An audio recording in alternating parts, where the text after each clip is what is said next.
ఓసారి బిజీగా ఉన్నప్పుడు ఒకసారి కూర్చుంటే ఇప్పుడు మాట్లాడుకుంటే ఈ ఎనర్జీ ఇంకొక 6 నెలలు సంవత్సరం మీలో ఫుల్ జోష్ వస్తుంది. అది నేను మాట్లాడలేదు. 9 నెలలు అయింది. మా ఎమ్మెల్యే ఈ మాత్రం మీటింగ్ పెట్టుండడు అనుకుంటున్నా. పెట్టాడో లేదో నాకు తెలియదు.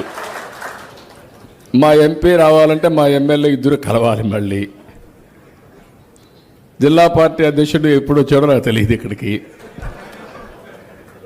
ఇప్పుడు దీంతో ఏమైంది? మంత్రిని పెట్టాం, నువ్వన్నా చేయవయ్యా అని. ఆయన ఎన్ని మీటింగ్లు పెట్టాడో నాకు తెలియదు ఇక్కడ. దీంతో ఇప్పుడు ఏమైందంటే ఎన్నికలైన తర్వాత మన క్యాడర్ ఎవరైతే తెలుగుదేశం పార్టీ కోసం రక్తం చిందారో అలాంటి వ్యక్తుల కోసం మనం కూర్చొని ఆలోచించలేకపోయాం. అందుకే మళ్ళీ నేను చేశాను. ఇంకా రాబోయే రోజులు ఈ గ్యాప్ రాదు. మీ అందరితో మాట్లాడతాం. పొలిటికల్ గవర్నెన్స్ అన్నాం. ట్రూ స్పిరిట్లో పొలిటికల్ గవర్నెన్స్ ఇచ్చే బాధ్యత నాదని మరొకసారి మీ అందరికీ హామీ ఇస్తున్నాం. అయితే పొలిటికల్ గవర్నెన్స్ అంటే తప్పులు చేసి ఓడిపోవడం కాదు. తప్పులు చేసి ఓడిపోతే చాలా సమస్యలు వస్తాయి.